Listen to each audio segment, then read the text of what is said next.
Here we are, MOJÖ Studio. Oh, hi, how are you doing? I didn't know you were going to stop by. Good to see you again. What up? Steve the man! All right. What's up, Welcome brother? to MOJÖ Sound Studios.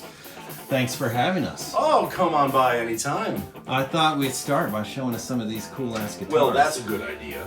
Let's put on some light, because what you're staring at there is a classic 1964, we'll say, Teisco. Extremely unvaluable, but extremely interesting. It really challenges the way you play and what you can do with a cheap guitar. Let's not be snobbish, people. Cheap guitars are functional guitars. You can do things with them. This one, I just make stupid noises with. Hey. And Welcome. you have a story about that one later, right? Yeah, I'll tell you all sorts of stories. Try to stop me from telling stories. Well, come on in here. Walk this way.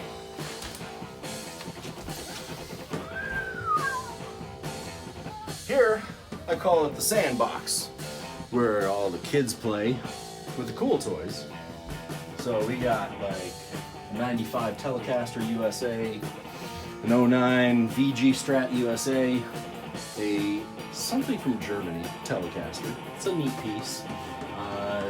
G&L, holy cow, G&L, great stuff from the 90s. This one's custom made from my bad boy over at Haruka Guitars, not Haruka, which is a fork. That's how I remember it. Haruka Guitars. And this is all handmade. He made it a year ago, but I only got to see it recently because he spent a year getting the paint right. Subtle details, classic finished design, subtlety. Subtlety is the magic in this country. And they are right for it. Absolutely right. Standard SG, very cool. Now we got a rare 1981 Gibson.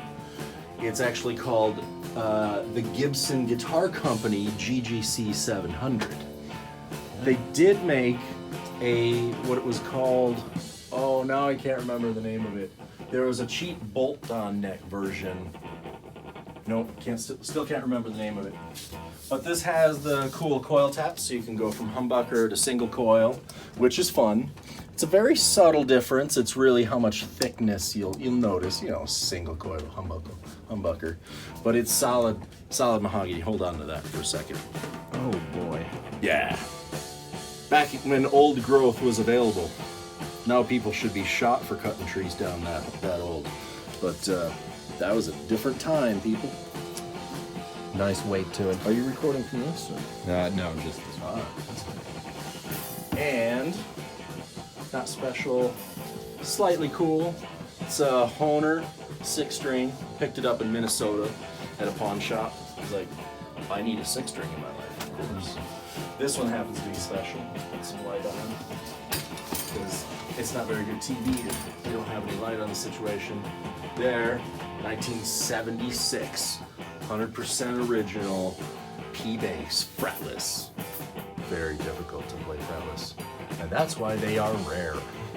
So, kids, you want to play a rare bass? That's it, and it's cool. It's got a cool sound. 60th anniversary Stratocaster. That's very cool. And 1983 Yamaha drum set. Extremely cool. The most recorded drum set in history. The custom recording special, I think it's called.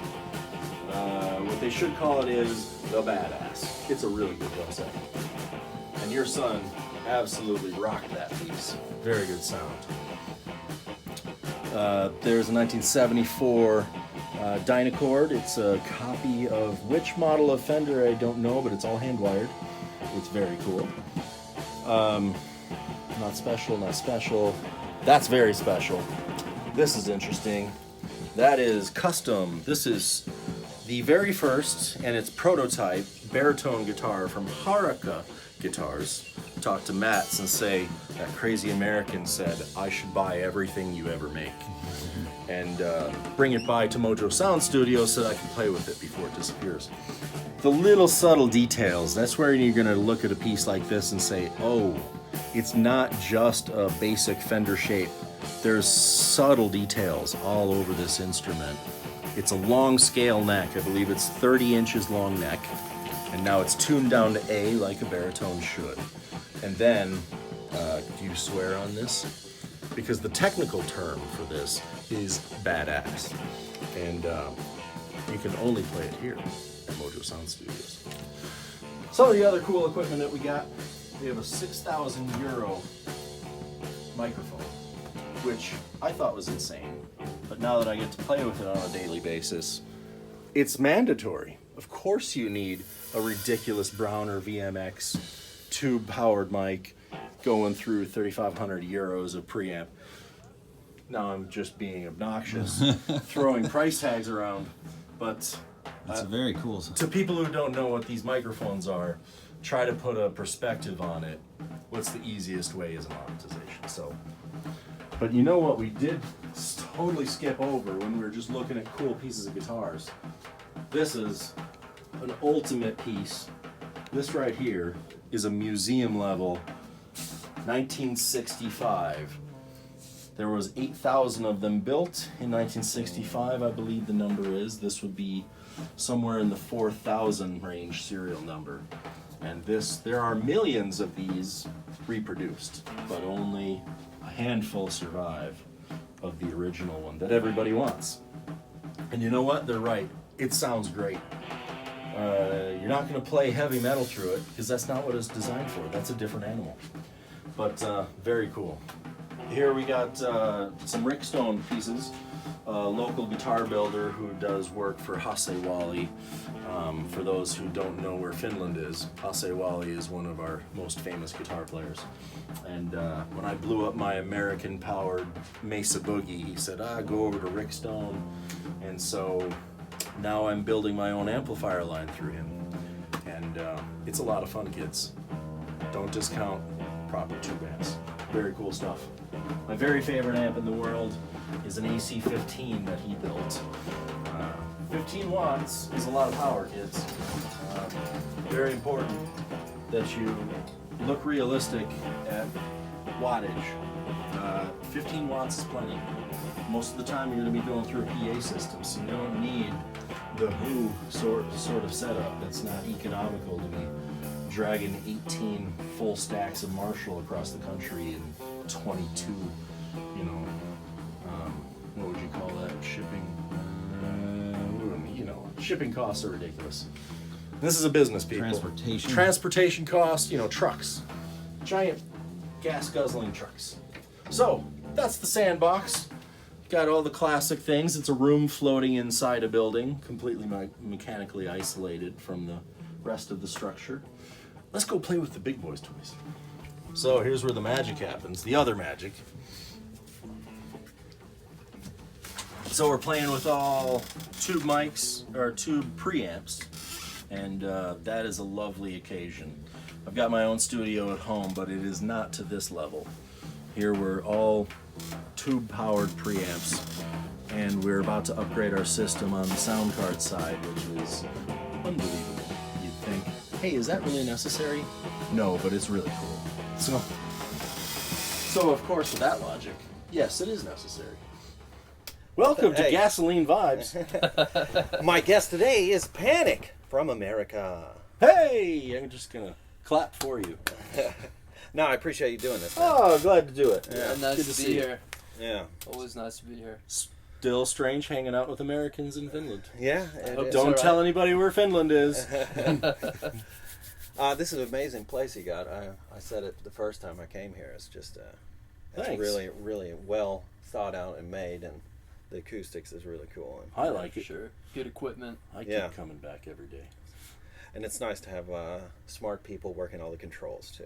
That comes in handy. Those are bold adjectives, but we'll take it for now. Yeah. So you are in here about every day? Yeah. Yeah. Yeah. Is it kind of grinding away, or? Well, I'm making fresh connections every day. I think I just landed a gig last night. There's a guy going to Sibelius Academy, Oh, nice. who is, of course, phenomenal, because you don't get in there just playing the pentatonic scale, whatever I said. So he's a musical phenomenon, and I met him at Tone Fest this year. Okay. And he's come over several times, and just love his skill level, and we just get along like clams, whatever that would be like. What does he play? He plays guitar, and Yeah. he's studying to be an educator. Gotcha. So, just phenomenal stuff. Yeah. And you guys have been open how long now? We got the keys on Halloween. Okay. Yeah. And then you just had to redo the whole place. It was very bare, and we changed a few things, but not a lot as you'd think. It's a lot of work. To point at what I've changed, we turned the desk around. They used to have an amplifier on the desk. I wanted to clear the desk, so I mounted the amp upside down. We bought a couple new pieces for the rack. We're about to upgrade a few more things, but this place was built 15 years ago. You know, our workflow is different from theirs. So some minor changes to the desk. We're about to change the position of the speakers. The room doesn't have to be changed at all. My buddy Timofey, he has a business doing insulation.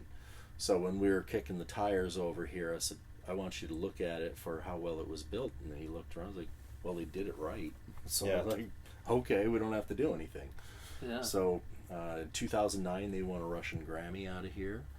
Oh, really? Yeah, Okay. yeah, it's kind of neat bragging rights. Yeah. You know, doesn't It have- is. Yeah, it's kind of fun. Congratulations for those last guys. We're still friendly with them. They're very helpful. Everybody in Finland's fantastic. So that's, you know, just right off the beginning. But the room, we had to bring, they didn't sell us the drum set. They sold us the microphones, the cables, the walls, the computer, everything, fully functional studio day one. That's nice. Yeah, but then it took a few months of working out what it is, our workflow, and How everything works. yeah. So it's you know, the first year of opening a business is difficult, Yeah. and I spend so many hours in here I don't even notice when the light goes down. You know, Yeah. I'm surprised, you know, when I leave here that there's actually sunlight. I'm like, okay, that's what that's like. I can see the road. I need sunglasses. But yeah, it's a lot of work, but it's the most fun I've ever had working for zero money. Yeah. Just busting my balls. 12, 14 hours I would spend in here. Yeah. It's a lot of work, and, you know, it's a great studio, but what are you going to do with it? Yeah. So What are the obstacles you've kind of? yeah, come from? so marketing, you know, all the standard things of business of, you know, how do you reach out to your client? What is your client base? What is cost of acquisition? That's the boring stuff you don't want to hear about. But what kind of equipment are we going to specialize? So you know, they always say before you start a business, it's 90% planning and 10% just fly by the seat of your pants. But the day you open, it reverses. It's 90%. You're making this up now. You got to figure out whatever's going to keep the doors open. So Yeah. 10% of that planning that you did is possibly valid, and that still holds true. Yeah, I've heard that before. Yeah. So I'm heard throwing that. things against the wall and see what sticks. I've developed a TV show, and we've already met with a celebrity and his production company that he did his last TV show with. That's exciting, and basically I said, what's the dumbest thing that I can do today? Oh, I should start a TV show. It's diversifying all the time. Yeah, TV show, that sounds easy, right? Stress is good for the heart, isn't it? So yeah, that's what I'm doing with my time, and I had a very unique experience with a 100-watt Marshall that was left at my other recording studio, and my buddy Yoel, he bought a house and he took his amp back because he was living in an apartment before. It didn't matter that it was at my place. It was kind of a favor. And then I missed that Marshall. I was like, well, I need something. I need to build a Marshall. I can't just buy something ordinary off the shelf. Yeah. So I went to my amplifier builder. He said, well, what kind of Marshall do you want? I was like, there's more than one? Oh, I never even thought of it. That was way next level. So I spent weeks on YouTube and learning about the history of Marshall. I was like, okay, now I got an idea what I want to build. And he's like, oh, that's yeah. How did you meet this guy? When I blew up my Mesa Boogie, yeah, it was American Power, and I called up Hasewali, and I said, I did the dumb thing. I blew up my amplifier. Now how do I fix it? He said, call Risto or call the guy in Helsinki. He's like, Risto's 15 minutes from my house. I'll go to Risto. Yeah. And I went to Risto and I said, hey, can you fix this? He said, yeah. I said, how long is it going to take? And I was just moved here like 3 months. I was just desperate to play guitar. Yeah. Yeah. And I didn't even have power to my studio yet. The wires were in the walls, but there was no power to the building. So I ran an extension cord from the main house all the way across the yard. Oh my goodness. Jammed it through the door, put it into another extension cord because it wasn't long enough. Plugged in my stereo and put on Black Sabbath 1970. I christen it. Yeah. So I found an old amp, just a home stereo in the attic of the house, and I brought that over, and I hooked up whatever speakers I could find, and put in Black Sabbath, put in earplugs, safety sexy people. Then I put in headphones over the top of that, and I cranked that puppy all the way to 10, and I ran outside, closed the door, took all the headphones off, and I was like, well, it's still just as loud out here as it is inside. But nobody cares. Yeah. They like it. I don't have neighbors. They don't care. All right, this is what heaven is, people. No neighbors to care how. But not only that, they would really enjoy some Black Sabbath. Who doesn't like Black Sabbath on a Saturday morning? This country, right? That's very true. How did you get into music? I mean, how old were you? How short can I make this? I was 17. Okay. 17. When I started on guitar, I was in 4th grade when I started on trombone. Okay. I never really learned to play or to read music.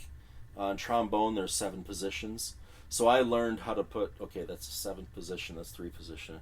So I did tablature on all my sheet music and never really focused on reading it properly, and which led to using the trombone to torture the trumpet players. Which got me kicked out of that class every year. I was like, okay. And then when I was 17, the day before school started, would that be senior year? I think it was senior year. Or whatever. And I saw this kid walking past my house carrying a Hondo Stratocaster style. No case, just walking. I was like, okay. The next day, he's in my first class, sitting next to me. Like, you were carrying a guitar past my house. I said, yeah. He said, yeah. I was like, when are you going to teach me? Not, hi, how are you? Not, what's your name? When are you going to teach me guitar, man? He's like, when you show up at my house. Oh, God. Like, give me your address. He gave me his address. I came over and he showed me some Metallica. He loaned me a guitar. I played that until my fingers literally bled. And it goes. And blisters and... Like, I don't know why this is happening, but I need to learn to play guitar now. Yeah. And I'm finally taking music seriously. Yeah. And there was this other guy who heard that I was wanting to learn to play guitar. He and another guy were writing songs together.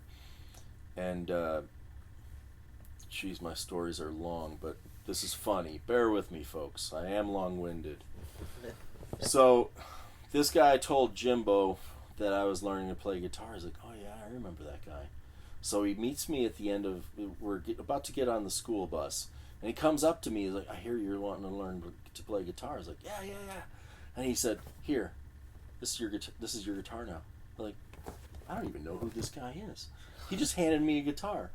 And then he showed me the D chord, and then he showed me the major scale from G. And I went home and I practiced it all night. In the morning, I scraped the blood off the strings. And I was like, I was terrified that I'd forgotten all that 6 or 7 hours I did. And then I saw him the next day, and I showed him what I'd learned. He's like, holy fuck. This guy's actually serious. Yeah, Nobody yeah. learns the scale gracefully overnight. Like, all right, there's something there. So we started writing music together immediately. We probably wrote 400 songs together in 5 years. Yeah. Yeah, we were rather productive. We did a lot of the folk festivals and things like that. And 6 months after we started playing together, he said, hey, you remember in summer school that guy with the hunchback that you were yelling at to sit up straight? You know, the guy had Metallica playing on his headphones at full blast, but he could still hear you saying, why don't you sit up straight? I was like, he's like, yeah, that was me. I was like, he was playing the long game just to rub it in my face later, like, oh yeah, I am an asshole. At least, Yeah, at least he was a nice guy about it. How do I still have all my teeth? I don't know why. It's just like, I'm an idiot. And now you had a couple of albums that you wrote. Yeah, I recorded 6 records on my own. My first 2 albums, I don't even have a copy of them.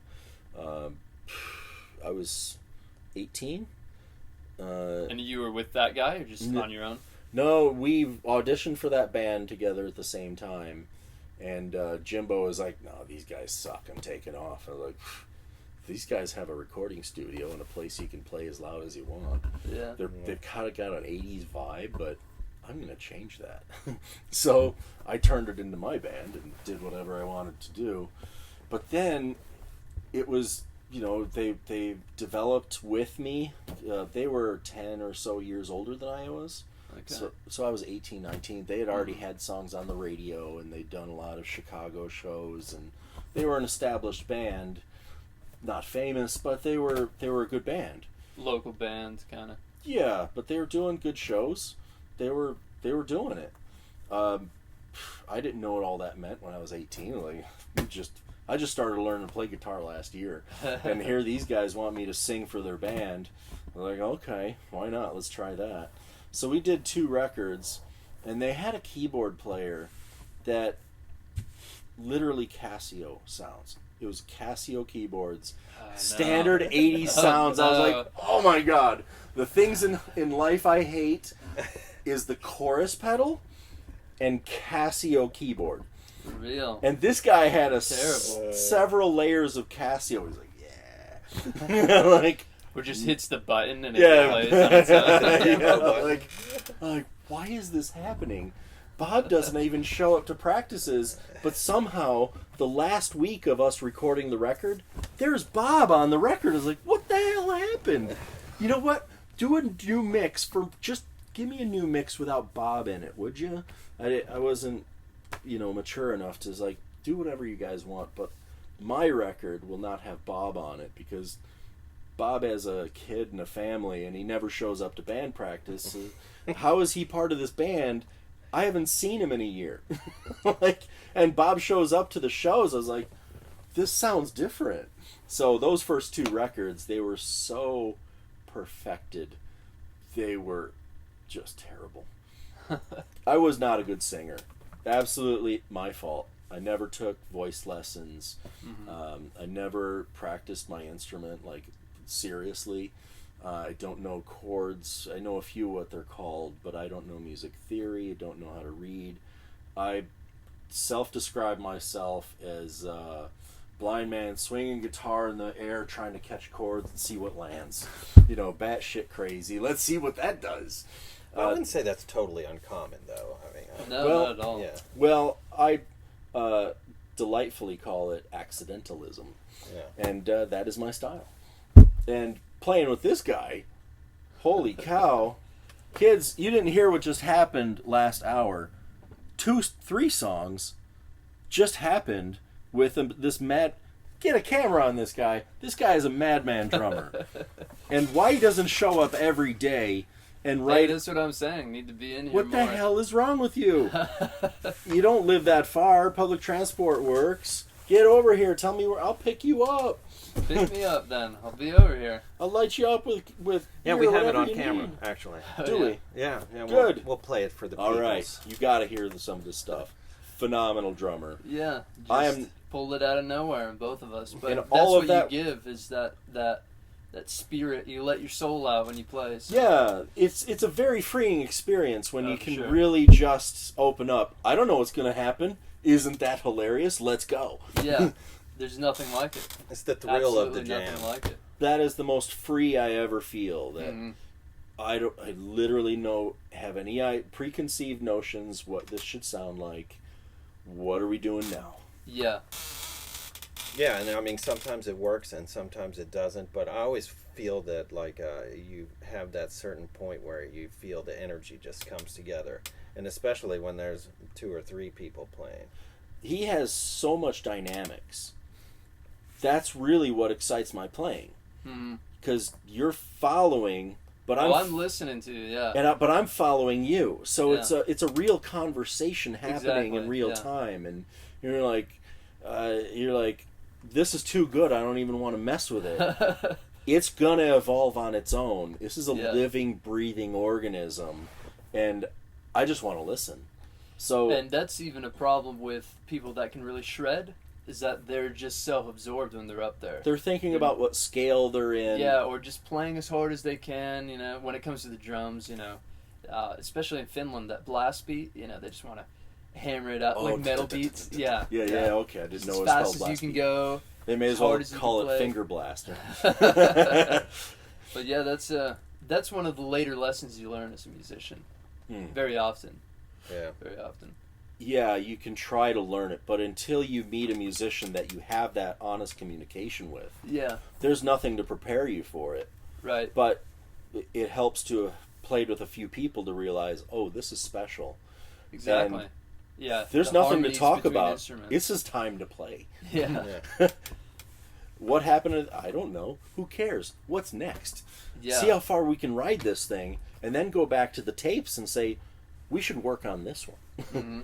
And then do some multi-tracking, do Yeah. whatever. But that initial inspiration point, that's the most excitement for me. That's the whole reason I do this. Is Right. for those moments. Right. Yeah. Right. All of those jams that we did in Porkala, I still listen to them like Oh, really? the number 10, the jam number 10, that is my absolute favorite. Okay, I haven't heard it in a few years. Yeah. See, it's And like they're a few really years. good. They are Yeah. really good. That was They can- Tino was too drunk to play anymore. Oh my gosh, that guy, yeah. Hilarious. Oh my god. So, Yeah, good times, but so he was I picked hammered. up his cheap ass Ibanez, and you and I just started, and I had no idea what I was gonna do, and it just turned into the most incredible piece I've ever listened to. Yeah, there's Yeah. one of those that's definitely like a chase scene in a movie or something. Did you ever see the Sound of Noise?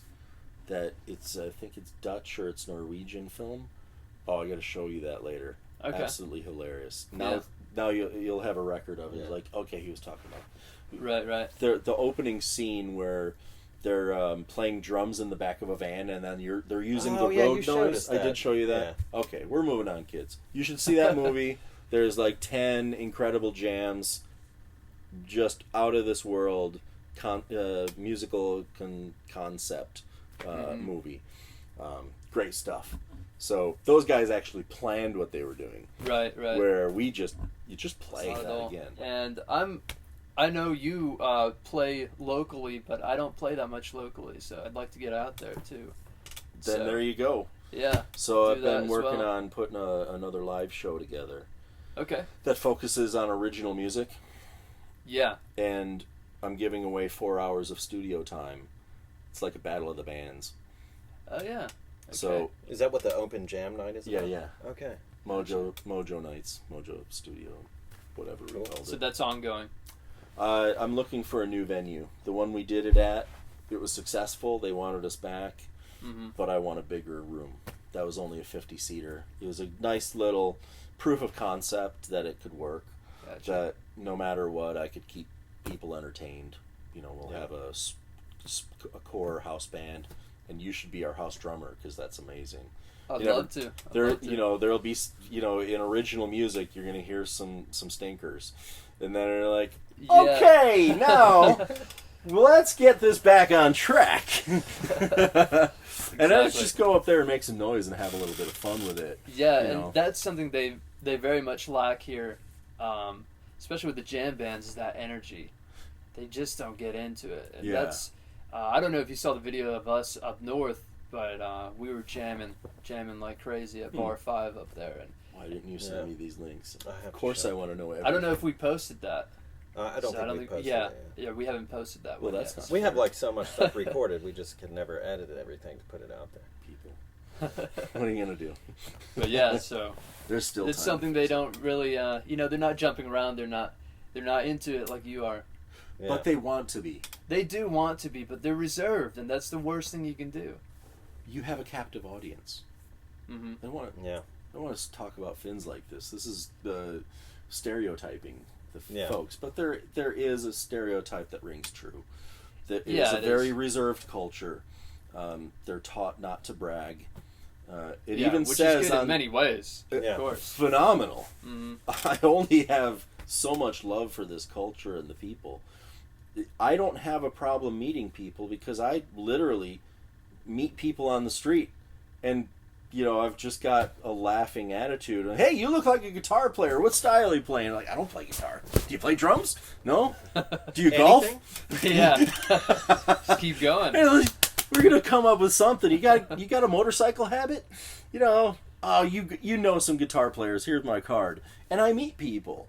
Yeah. You ask people a question and they'll answer it. They're like, I don't know where this is going, but this is different. Why not? Something new opens up in town, there's a line because there's something new. So, right now I'm a novelty. I'll take it. I always find it's amazing too when you find somebody and they're like, "Oh yeah, I play the guitar a little bit," and then they play for you and you're like, "Oh my god, this guy's fucking amazing." Yeah, that is 100% of the time. No, I'm not very good at this, but I can smoke Satriani. Oh god. Have you ever thought about playing in a band? No, I'm gonna go back to the academic thing that I'm doing. And keep my head down and stay in the lane. So there's a lot of that, but the next generation is breaking out of that. You feel like that? Oh, absolutely. Okay. Yeah, they're definitely not shy like the generation before. Well, that same bass player that I met, he was not like that at all. The guy you have coming Tuomas. in. Yeah. He was playing bass. He was playing bass for us because Alex is on guitar. Because he's a really amazing player. Yeah, exactly. Yeah. Yeah. He's very versatile. Yeah. Yeah, I only heard about the first 10 minutes and I had to go. So, and then when I was done, they were like, "Yeah, he's really good." Yeah, he's special. Easy to get along with too. Yeah, good personality. Yeah. So we're doing the YouTube channel together, he and I. Oh, you guys are? Okay. Yeah, that's MOJÖ Test Labs. All right. Yeah, he's phenomenal to watch play. He's a really good blues player, really good African player. Yep. His band, Eagles de Guinea, the Eagles of Guinea. Okay. I went to go and see their band practice at their studio. Bunch of djembes and African drums. Unbelievable. 6 dudes from completely different countries. He's the only white guy. All the rest of them are from Africa, different countries. And watching them play was just amazing. Their singer was so engulfed in the emotional thing that I could see that we weren't there. Mm. He was there with the microphone, and nothing else in the world mattered. And that is a magnetism to see somebody who really is immersed in what they're performing. It's not a performance, it's singing what he knows. He's singing in a dialect only a very small population in Guinea speak that language. And it doesn't matter what he's saying. You can feel it. You can believe what's happening. He's telling traditional stories. Okay. They're not written stories. It's passed down by word of mouth over the years. Yeah. So that's what he's doing. And he's changing the story every time they practice. Oh, wow. Yeah. That's a spin on that. Yeah. Yeah. So it's really fresh for him. He's, he doesn't write this stuff down. Yeah, it's always Total amazing to improv me with how that too. the process of everybody's process is so totally different when it comes Mm-hmm. to writing music or creating music. Or That's the way I want to play music, is like we don't have to go to the chorus right now. Right, and not only that, it's singing too. That's got to be the hardest one to do. Yeah. On the spot. So like his that, come up with brain is words. firing on everything he's got all the time. Exactly. He's working with the rhythms. He's working with all the patterns, and the storyline is changing and developing every time. Mm-hmm. Like, why do you want to play Sweet Home Alabama, for 2 shows a night, 250 dates?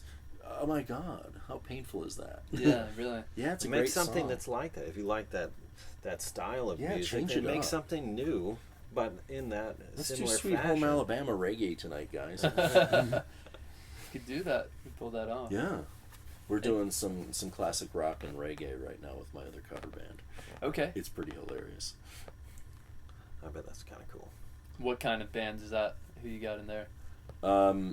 Oleg, the owner of the studio here, Okay. it's all Russian speaking, except for me. You're like, well, tell me when you've come to a decision. Yeah. Da. It's like every time I say "mita," everybody cracks up. Like, he said a Finnish word. But they were doing like classic rock, ZZ Top, Pink Floyd, and AC/DC stuff. I was like, I don't really want to be in a cover band. It's not really my speed. But they're fun to play with. They're talented musicians. They're better players than I am, because they learn their scales and their chord progressions and all Right. those things, which I had no time for. Like, no, you just put your finger down somewhere and beat it to death. That's the way music should be done. Like, okay, but you guys are accomplished at your instruments, and it was fun to play with them. But after a while, then they asked me to actually join the band, not just sit in with them. I was like, all right, we're going to have to change some things up. Did you bring in the reggae twist to it? I did. How did I know? That's my fault. They're like, really? I was like, yeah, really. Yeah. We're doing this. So we're doing Sharp Dressed Man reggae. Okay. Yeah. Hey, that would be interesting.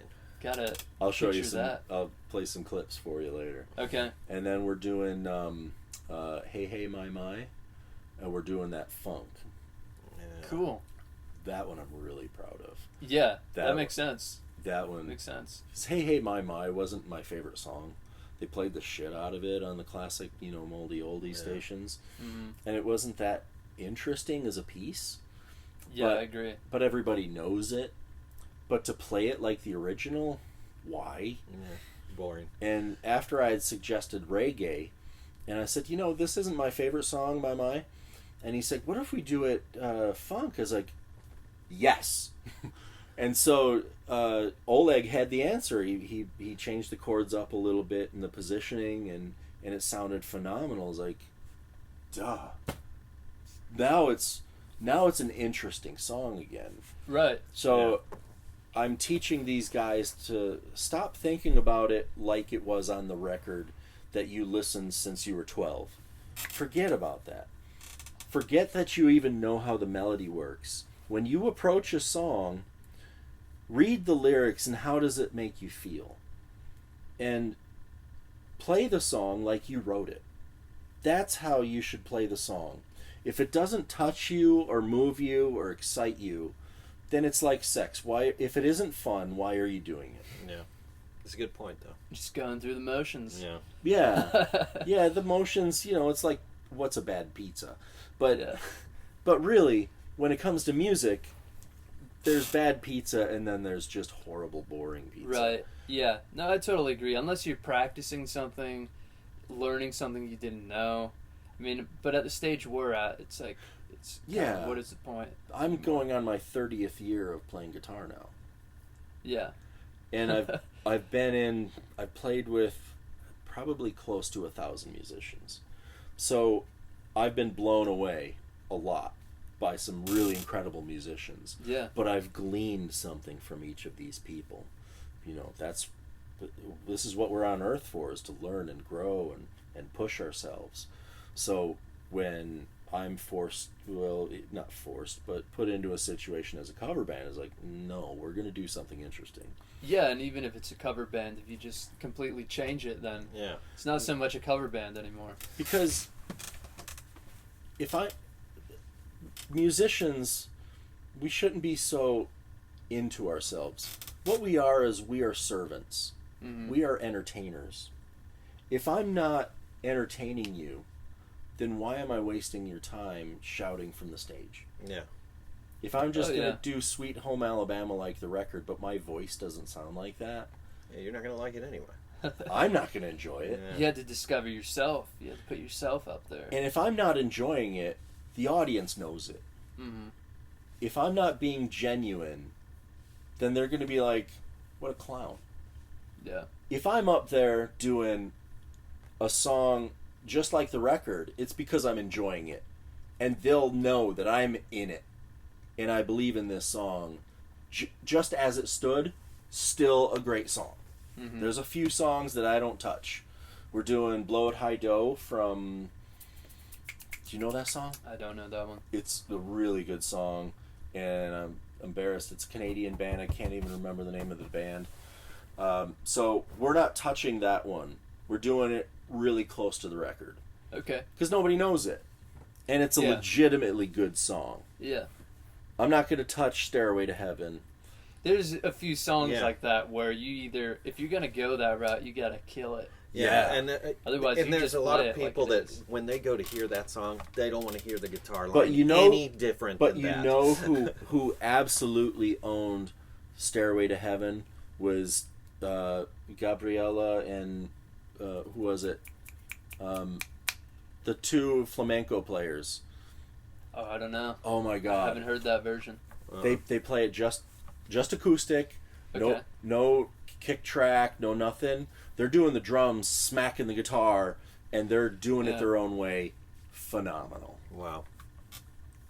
Rodrigo y Gabriela. Okay. Unbelievable. If you're going to do Stairway to Heaven, own it. Put your own genitalia out there and swing them around. Like and a say, helicopter. Do the helicopter and say, this is what's happening, folks. We are playing this song the way you've never heard it before. And it's not just different, it's passionate. Mm-hmm. It's really reinventing the song personally. Yeah, and you have to believe in that. And the audience knows. If you're just doing this as a joke, right, then it's funny for a little while, but the song is 4 or 5 minutes longer, and you're like, okay, the joke's over. You know, we could have done this with a quick chorus. You know, it's a long song. Take it seriously or don't. So to do Sharp Dressed Man reggae, it's funny, but I explained to the guys, but we still have to believe it. Mm-hmm. Yeah. We have to be really in it. You know, we're not gonna, put on a a Rasta wig, and that'd be terrible. That right, because we're 5 white dudes playing a reggae tune. Like, you gotta sell it. You just raise the stakes a little bit. So have you guys gone out and played that out live? No, last night was the first time we really sounded like a band, and it was so exciting. Okay. It's like, okay, guys, you guys were into it. Yeah. We plugged into that Marshall. And were you playing too? Yeah, I played. Some time to play. Yeah, it's nice not being forced to play guitar the whole time, because there's 2 guitarists in this band. So when I pick up a third, that's a lot of guitar sounds in the room. Yeah. So everybody has to play half of what they're normally playing when you have that many guitars in the room. Which is nice too, to have that space in there. It is. So I just play acoustic in this setup, because acoustic can just be there. Yeah. It adds that bass line, and nobody has to overplay. Now when you play, you need to be saying something, not just taking up space. You have to think about what are that sound pressure, those melodic waves that you're forcing into people's space, are you going to make them claustrophobic, or are you going to excite something that they've never experienced before? You have to be economical with your words and economical with your notes. This Irish dude said it perfectly. He said, one note can do the work of 40. Yeah. And that's another lesson that you learn later on as It a took me musician. so many years to learn that Learning lesson. how to shut up a little bit. Yeah, because my strumming Space. my strumming style, I was just doing the acoustic set, so it was just me and my acoustic. So my strumming pattern is busy. It never freaking ends, and my drummer was like, you don't have to strum that much. You're taking up a lot of space. Is like, this is what I do. Deal with it. Well, there's some truth to it. I was so disappointed by most pop music because how simple it is. Yeah. So bloody simple. But see, for me, I used to be disappointed for that reason, but now that's why I appreciate it. Yeah, now it's like, wow. Yeah. That's a bold move to keep it at 3 chords and barely touching that keyboard and letting the other instruments breathe and work together as symbiotic relationship. Yep. If I use that adjective correctly. So I've started listening to pop music 4 years ago because of this opera singer that I'm working with. Yeah. She turned to the dark side. She wanted to do pop music. I was like, oh no. I have to listen to Christina Aguilera. I got to go back through the Madonna catalog. And now I have to listen to what the young kids are playing. Yeah, I was going to say that's not the young stuff. Nope. And so now I listen to pop music, and you know what? There's very interesting lessons on the engineering side in pop music. Yeah. There are some Heavily engineered. Yeah. Many layers. Yeah. You don't hear But always. still simplicity. Mm-hmm. The most impressive is of course Sia. So it's like going to school listening to Sia. You're like, okay, there's a simple drum track. It's really not that busy. There's a core synthesizer sound. Mm-hmm. Then there's a secondary expression in the synthesizer, and then there's possibly a third aspect on the synthesizer sounds. Okay. And it'll be only an occasional sound. It's not overpowering. Her voice is of course amazing, and she's got very simple background pieces, background vocal things. Mm-hmm. Most of the bass line is covered through the synthesizer, so it's not like somebody's wailing some bass lines. The bass frequencies are covered in the synthesizer, so Gotcha. basically you're looking at 5 parts: drums, 2 to 3 synthesizer parts, vocal, and a couple extra vocal background. Yeah. And what she does with that very simple approach is phenomenal. She's not bombarding you with 30 overdubs. Right. She's narrowed it down to the most important sound to carry this song.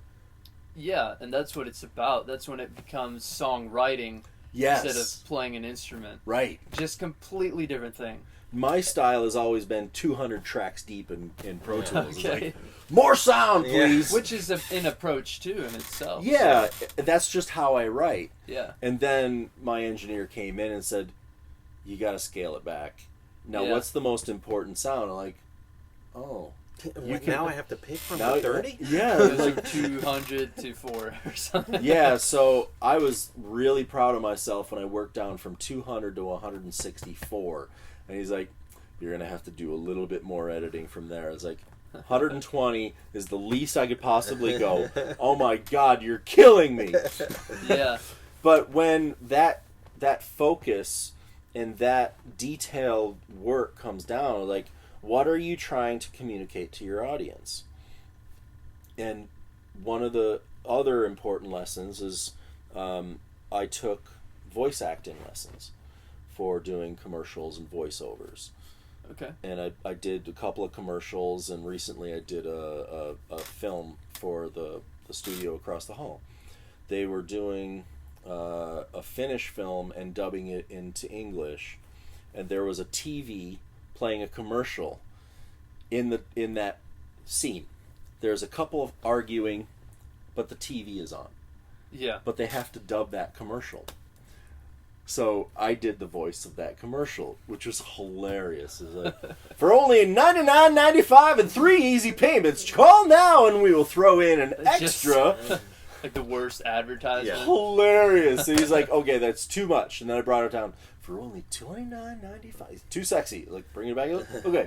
For only $29.95 and 3 easy payments. And that's where we go. Okay, let's do that. It was just so fun.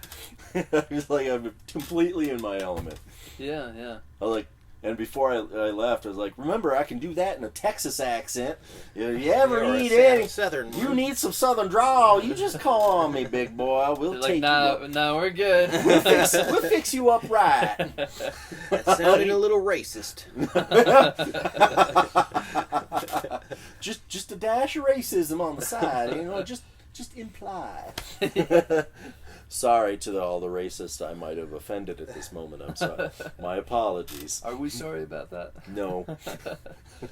But what else do you really want to know? All right, one question that I think, because we do a lot of car stuff. So what was your first car? My first car, I bought it literally for $1.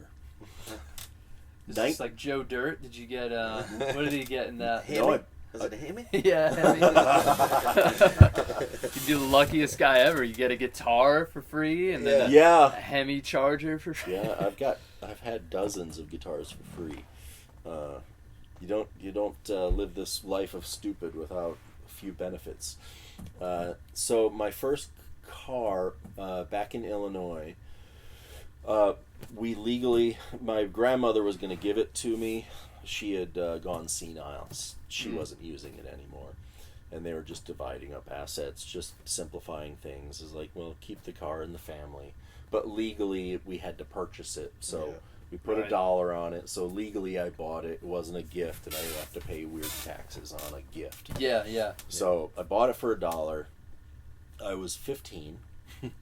I didn't even have my license yet, but it was a car. Or something? No, it was a car. Get the car.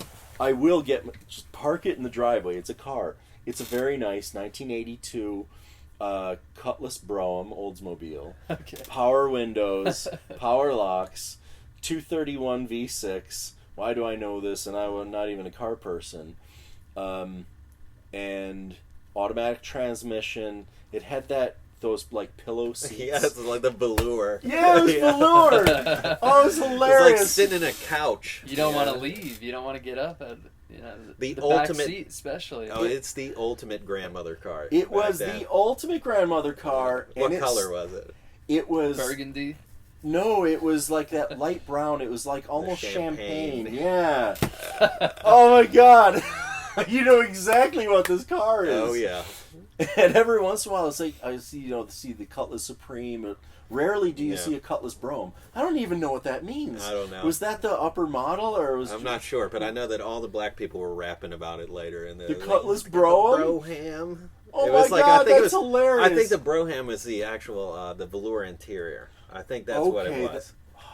So glad you Don't explained quote that me on that, but I think that's what it means. I think it's the interior trim.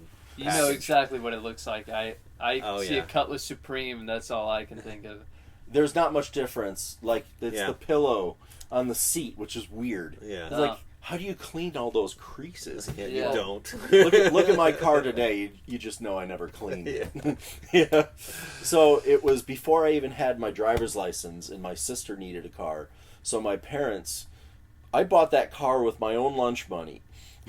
But my parents gave it to my sister so she would have a car to drive.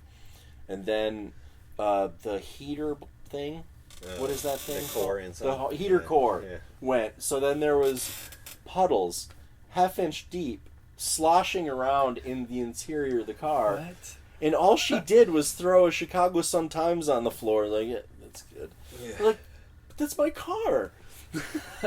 So I got it back, and the heater core was done. And we just disconnected it. Who needs heat in Chicago? You don't know how many cars I owned that didn't have heat. I had too. I had blankets. I had gloves. I had extra gloves for my girlfriends. I would pick people up. I don't even know how I got laid. This is all of the wrong things if you're trying to woo Impress a girl. someone, yeah. No heat in the car? Oh, No heat. Shit. Like, baby, I was thinking of you. Here's a couple of blankets. You're gonna need like 3 of them. Yeah, we can make our own heat. Man. Do a little bit of this and you'll be all right. Grandma Listen to the radio. You'll be knitted fine. some mittens for her too. They're pink. You're gonna like it. So what was your favorite car? Oh, I think I know the answer to this, but what is? is it the Carmageddon? That was a love and hate relationship. Yeah. Usually is. You know what? It might be. I've had so much bad luck in cars. The only reason I know anything about cars is because I had such horrible luck with cars. I had a 1970 4-door Impala. I bought it from a guy at school for $500. It was not worth $500. Yeah. Yeah, I don't know why I didn't look these up already, but here you go. And I got the other one. So he picks me up There you so that I can. Oh yeah. Is that it? Cutlass Brome is going to be Yeah. closer to that. That's a Supreme. You got to type in Oh my God, Cutlass Brome. There it is. That Yeah. same color. There it is. Oh my God, that's hysterical. The grandmother Oh, ride. the Granny Mobile. Oh, it's phenomenal. Did it have? Was it convertible? No. Okay, No. it just has a weird back. It had- Yeah, what What they is call 'em? with those? What do they call them? They call them. Was it the rag Rag top? Oh But- God, is no, that no. what they call it? Well, the rag top they call a convertible, Yeah. but it was all steel Is it- top, but they put this vinyl thing to make Yeah. it look like it Yeah, could like- be a convertible. Yeah. for I a never car that was understood never that. convertible. Look But they- why they do put that why on do there. people want that? Do you know what that looks like after I like don't 10 know. years? Well, that came and went pretty quickly. Yeah, and then all the old people wanted on their like Lincoln Town cars too. Yeah, it was Like, always oh. on the town cars. Town car, smooth ride. But Horrible so you on also fuel. you later on had a Impala. I had an Impala for 6 months before I destroyed it. Oh yeah, I did stupid things. I used to launch my cars in the air. That's fun to do. I lost a lot of exhaust systems, but I had so much fun. Just Don't fell out. launch your cars, people. It's very bad for your wallet. Your expense rate is just insane. This is what rental cars are for. Oh, I had a friend that jumped one. He had a Dodge Omni. That's ugly. Oh my god, those are hilarious. He jumped it over this small incline, and it went straight up, and then it came down like this. Oh. And it just pushed the whole front end yeah. up like this. So That's he gonna had to do some drive the body rest work. of high school like this. With the, The headlights are sticking in the Yeah. trees. Ugly Like, car. I can see, That's officer. ugly. yeah, there you go. And my he God. How do did you not get get air laid with a that? lot. No. I'm telling you, kids, you don't need an expensive car to woo a girl. You need to be yourself. Charisma. Charisma.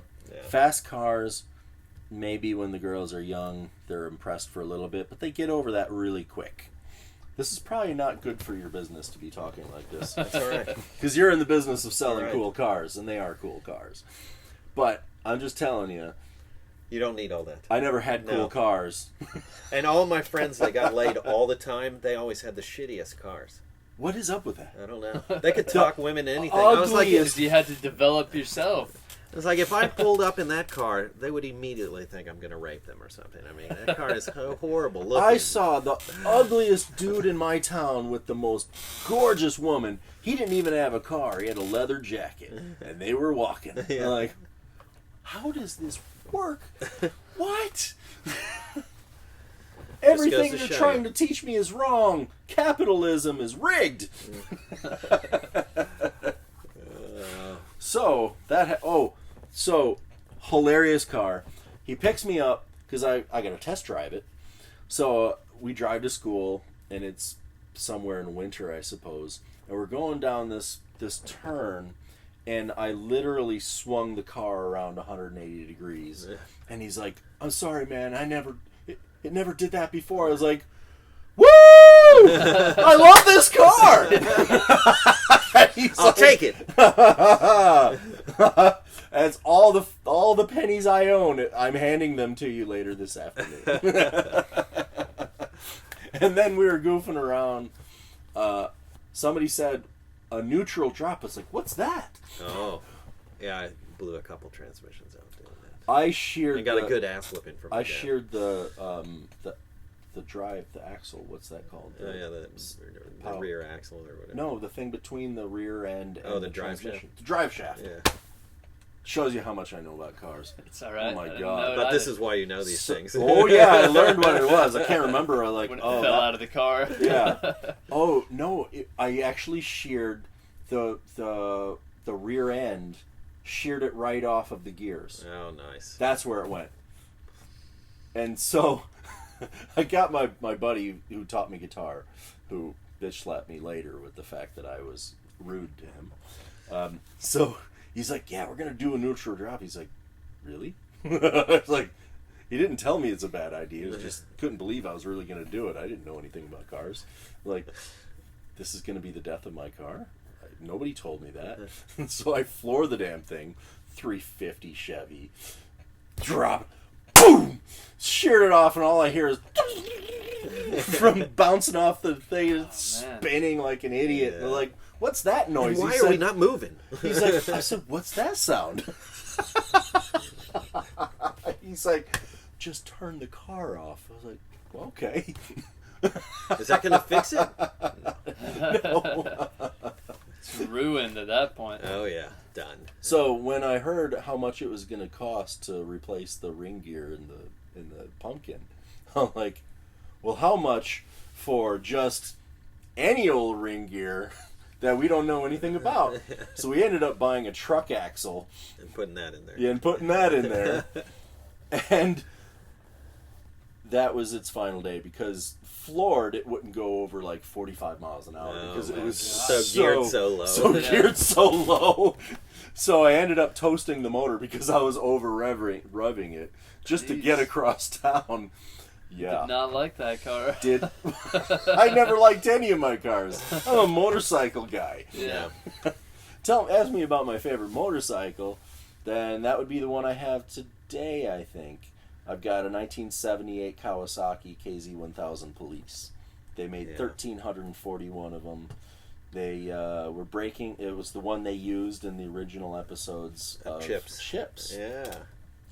Very cool. Kids don't know anything about chips. It's so ugly. It's cool. Yeah. It's a really strange combination of square and round and trying too hard. Yeah. That people stop, and I have to leave an extra 20, 30 minutes when I go anywhere. Because What is this? What is that? Is that a Harley? Like, no. You're right in thinking it at some level because they stole the 1940s styling from Harley because they were trying to break into the police market. So it was used in America. Oh yeah, It's from Okay. America. Yeah. he Yeah. grew up well, in it's a there. Japanese bike. Yeah. Yeah. But, fun fact, in Japan, those weren't legal in Japan Okay. Why is that? because it was a monster engine. Okay. They're like, this isn't for Japan. We're a tiny island. Yeah. What are you going to do with 1,000 cc's? Right. Yeah. So, in Japan, you can't drive a 250 to the test and drive 1,000 home. If you're going to drive 1,000, you have to do it on the 1,000 for the test. Mm-hmm. So your license Is based on that. Based on CC. So you drive 1,000 there, now you can drive a 250 home. But the test is really difficult. Have you heard about their tests? No, but I can imagine. So this guy in Texas, he was living in Japan. He was on his second Japanese wife, and he said, "Yeah, I had to take the test." And he explained how you were licensed, and he said it doesn't sound like a big deal, but when you're on a motorcycle, it's terrifying. You get a 6-inch wide plank, and you're 4 inches off the ground, is like 8 or 10 feet long, and you have to drive up on it and go all the way across it and go down. And it's really How do they psychological. expect that out of you? You have to be able to control your machine no matter what happens. Yeah. If an earthquake happens, things are going to change quickly on the road, and you need to be able to handle your machine and not be a danger to other people. Yeah, makes sense. So I think they have the right attitude. Yeah. But that doesn't sell motorcycles, so that's not going to fly in America. You can drive a moped to this thing, and you can drive a 1500 home. Oh, yeah. Yeah. That's the power and I know of many of capitalism, my friends died folks. right there. Yeah. My parents bought them a huge bike, or even it's just a 600. Yeah, it's a 600 RR.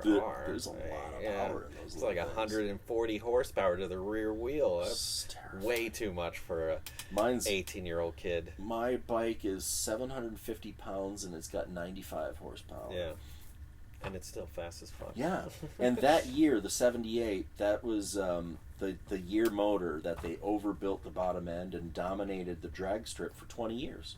Yeah. Because Everybody wants those KZ 1000. Every week, somebody My was friend trying has to one. buy the motor off of my machine. I bought my first KZ 1000, 1978, civilian model, and I drove it for 3 seasons. I paid $750 for it, and I sold it for $1,350. And I did terrible things to it. I never changed the chain. I actually took 2.5 links out of it because it was stretched so bad. I never changed the sprockets, Yeah. so there was barely anything for it Holding to it actually on. drive it. Oh my god, I did terrible things They're to good it. machines, though. They last Yeah. forever. I worked for a guy out of Canada. He said, yeah, the only trouble that the police force, he was a cop back in Canada, he said, yeah, we had these thousands.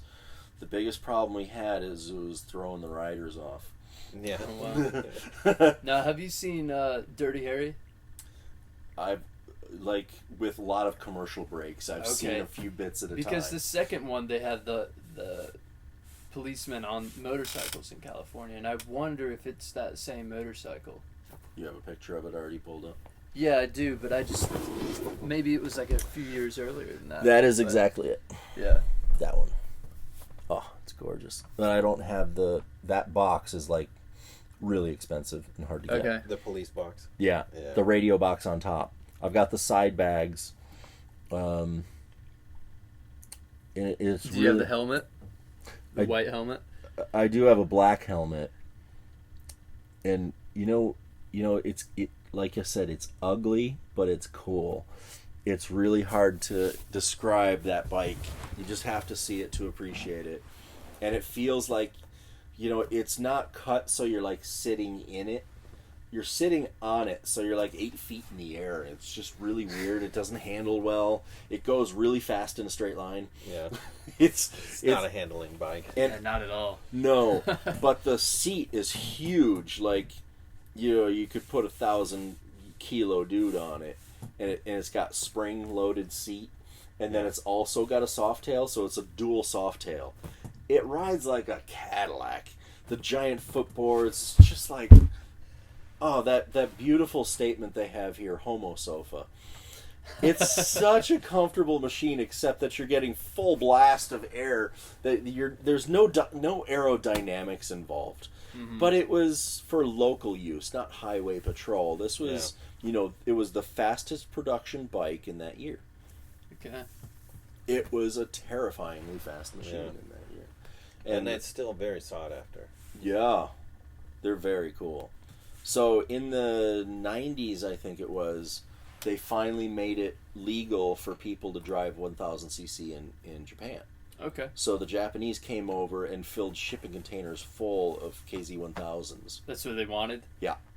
They're like, finally we can drive these things that we built. This is our engineering heritage. Yeah. Let's reclaim these beauties before they get disappeared. And that happened, and there went all my parts. Yeah. You can't find the parts. Between the TV show, do you know how many of those machines they threw off of bridges and drove 18-wheelers over? And I'm like, no! Do you know how hard it is to find that exhaust system?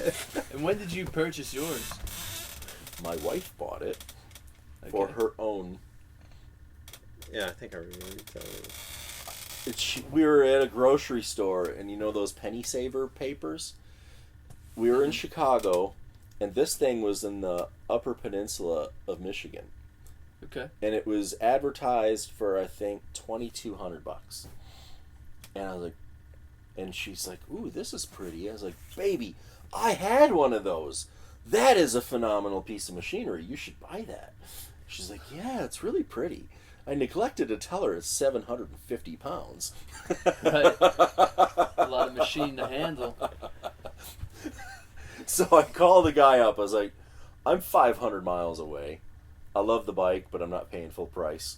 Let's just agree on a price before I even put the gas in the car. I said $1,800. He said, fine, come on up. Mm-hmm. So we drive up, and there's a snowstorm coming. It's bad. So we get to the guy's house, and like, great, I love it. Let's get it in the car. Didn't even want to like sit on it, start it, nothing. I'm like, no, it's snowing, yeah, we have to and go they're now. forecasting horror show, and I'm 500 miles away from home, and we need to get this up in the van.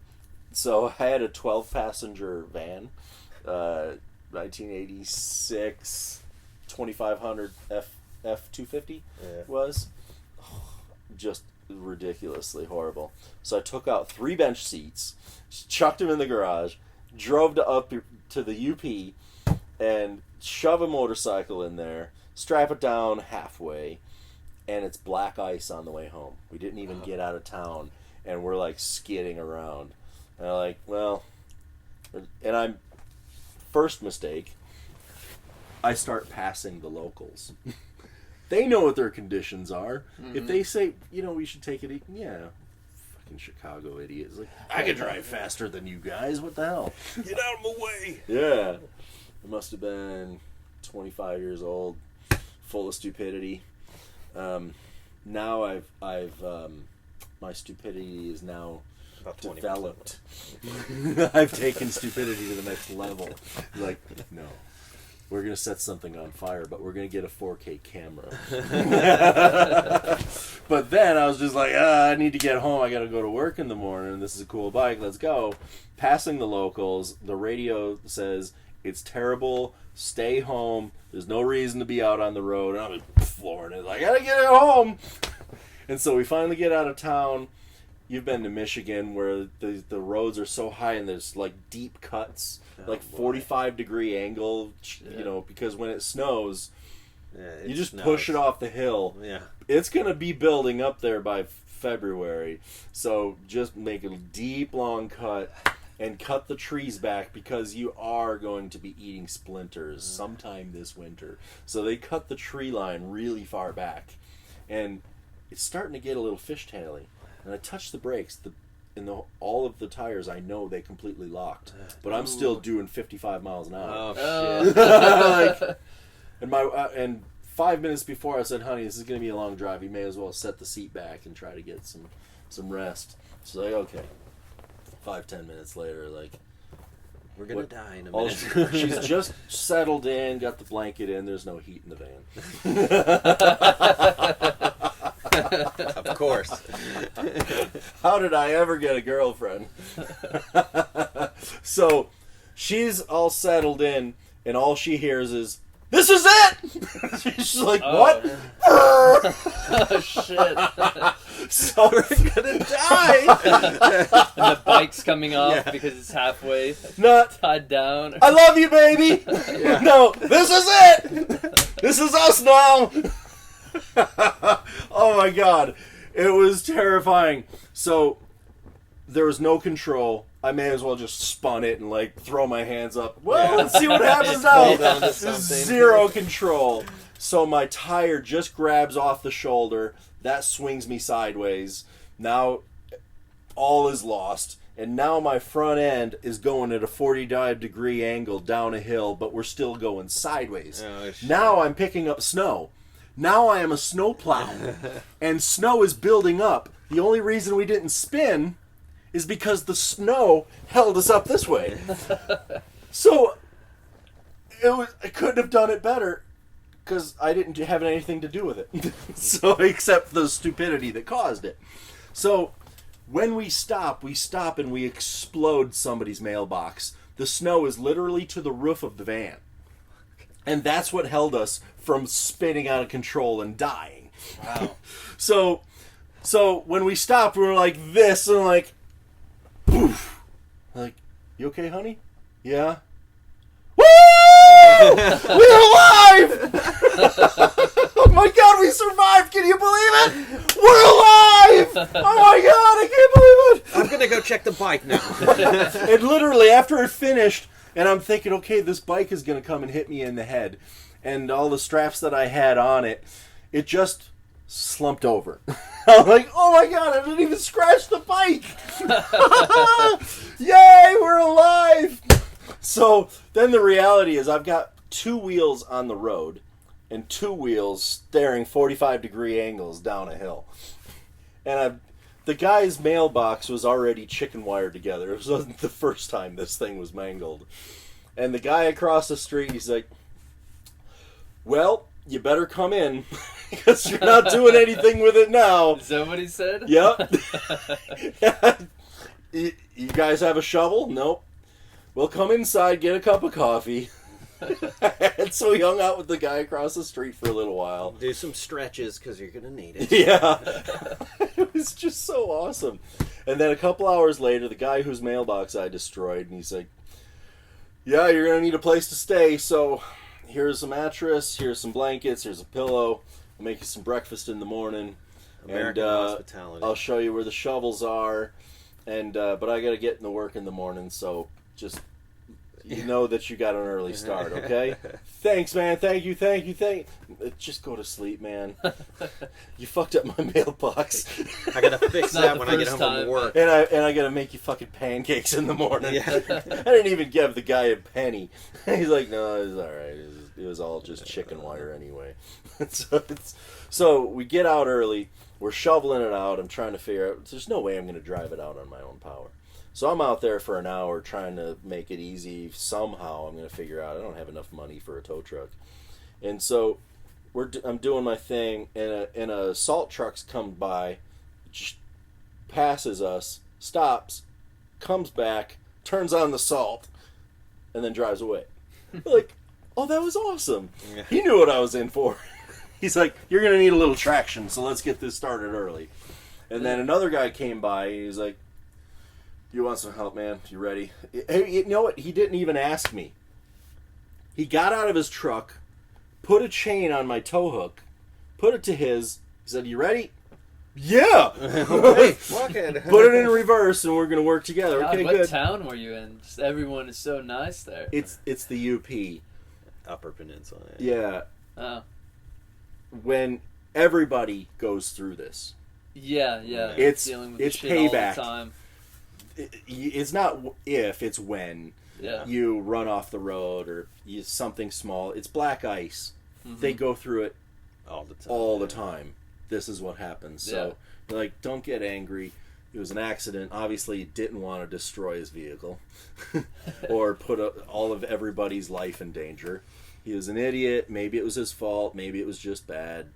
And so a guy stops his truck, throws a chain around, not even asking me, throws it on his car, pulls me out, gets out, takes the chain off, gets back in his car, and drives away before I can even ask him can I give you $5? Like, wow, that was awesome.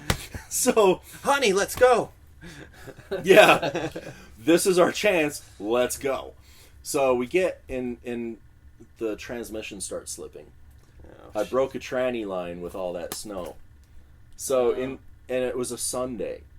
There was nowhere to get it fixed, and I had to go to work in the morning. You know, if you don't pay your rent in America, you don't have a place to live. Yeah. It's pretty quick.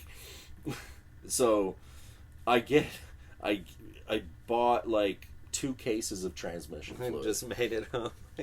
Every hour, maybe 30 minutes, however bad it was, I just pour another couple of things into it. I got red fluid everywhere, but we're gonna get home.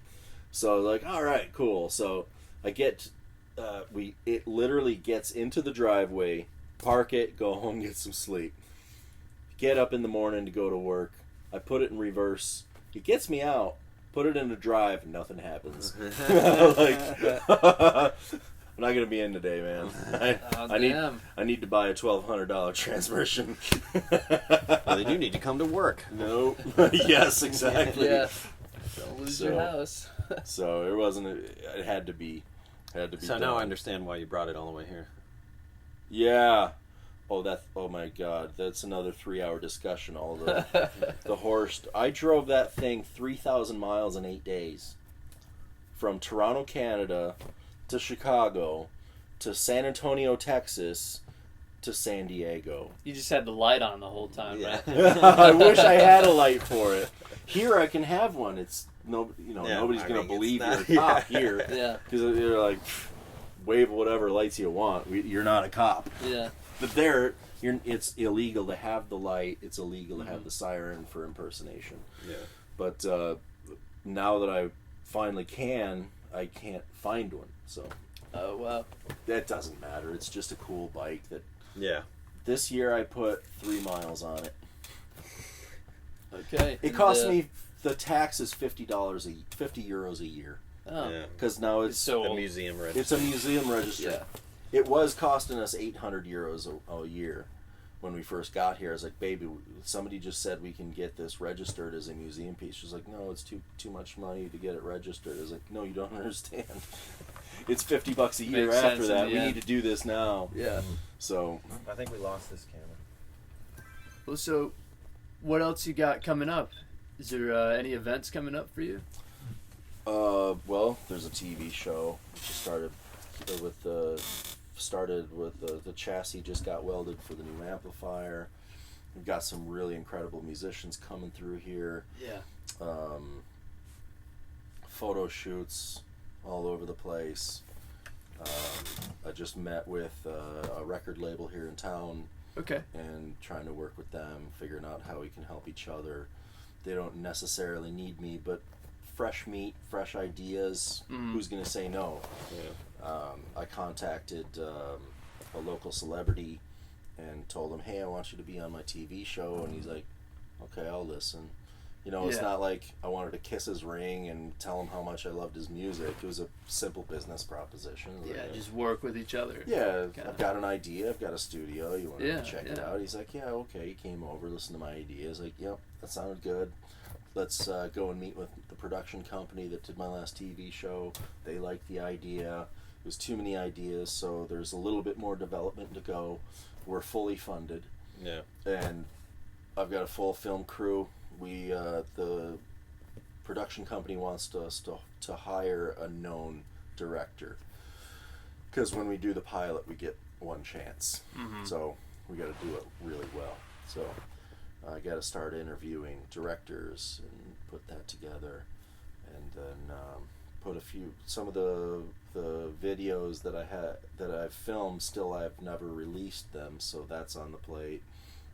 The last radio show that I did, where I was interviewed for an hour, we're editing it down to 20 minutes. Nobody wants to listen to an hour-long Right. program. Make it a little Know bit how more. that is? Yeah, it's a lot to listen to. So make it that a little bit more digestible. Yeah. Okay. I'm old, so I'm learning about this social media stuff. That's very important. I'm young Yeah. and I'm learning about this social Yeah. media stuff. So. Yeah, it's exhausting. So Like, it was something new to learn with that too. we have a Twitter handle, but I haven't even posted one. Just like we have it. We should probably start learning how to use it. Yeah. So we're hiring social media people to handle those things for us. Yeah, it really Okay. helps. Yeah. We've It's something got, that we're gonna look into as we've well. got legal services already. We've got everything in place. So Yeah. now it's just picking an artist that I want to work with and seeing how far we can push them. Mhm. So, you know, we have a beautiful studio. Yeah, it's beautiful. Yeah. I very never thought nice. I'd ever have the key to something like this in my lifetime. Yeah. It's I never want to lose that pinching my cheek. Like, is this real? Yeah. When you enter it every Yeah, day. like- Yeah. Oh, I totally agree. You know, we've got all of the industry standard microphones and preamps and smoke and computer. We've got Genelec speakers tuned into this room by Genelec. The room was designed by a known Finnish, the top Finnish designer. I don't Yeah. remember his name. I was like, hey, do we know? We forgot his name. What, are you kidding me? That's valuable information. Brett's bragging rights, man. The guy did a great job. Yeah, it is. It's the way he bent this wall to break up the bass frequencies. It's a little bit of a small room, but it's really a good functional sound. It's big does what for you this need. control room. This room taught me how to listen. I grew up fairly poor, so I never had like a real sound system. My stereo came out mono through a guitar amp.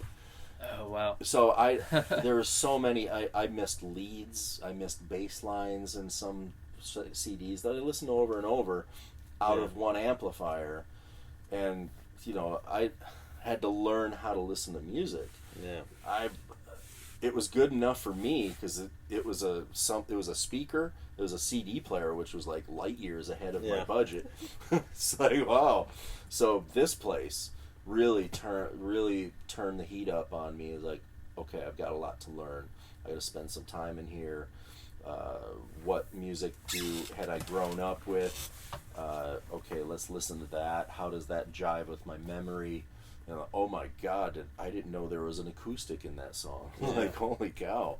The things that I'm able to listen to hear in these speakers is incredible. And the thing I was trying to talk to you about was that amplifier back in there. That little 5-watt beauty. That's the first amplifier that I ordered. And that got my juices flowing to develop my own amplifier. I think that's the one Alex played, and he was like, "This is He's a really amazing." good amp. Yeah. It's a really good amp. And if you don't like that, you just change the tubes and find something else. You're like, wow, it does that too. Yeah. And I play that out. That 5 watts, I play it out of a 412 Marshall cabinet. Yeah. And it sounds great. Yeah. Like, you don't need. Yeah, I was very impressed with that. You don't need really high watts to get good sound. You can make 5 watts sound like 100. Yeah. So. Yeah. And now with PA systems, you don't need. Yeah, the technology's changed so much. Well, tell everybody how to get in touch with you. And that's a good idea. Thank you for reminding me to talk more about myself. So go to MOJÖ SS, MOJÖ as in soundstudios.com. MOJÖ Sound Studios with the crazy umlauts, but just type it in regular letters. You don't need umlauts. It'll pop up. And then check out the what's your Instagram page? Instagram is MOJÖ Sound Studios. Okay. Very simple. Yeah. I don't know what our Twitter page is, but it's probably MOJÖ Sound Studios. There's nothing to read on there yet, but maybe by the time you've seen this episode, there will be something. I gotta kick my team around and say, okay, who's handling the Twitter page, people? I've been learning how to operate this. I'm in Instagram land. I'm like on there all the time. I don't even have time for BBC anymore. Like, oh, how many likes did I get?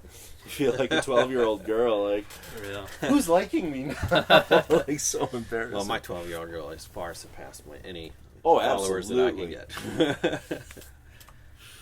But thanks for doing this, man. Thanks, it was a lot of fun. Be here again. Yeah. It's really nice. See you. Likewise, come back and jam. Yeah, definitely. And let's go play. Let's see how much time we have.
That was wicked. I've never played that before. We just wrote that now. Yeah, that's good.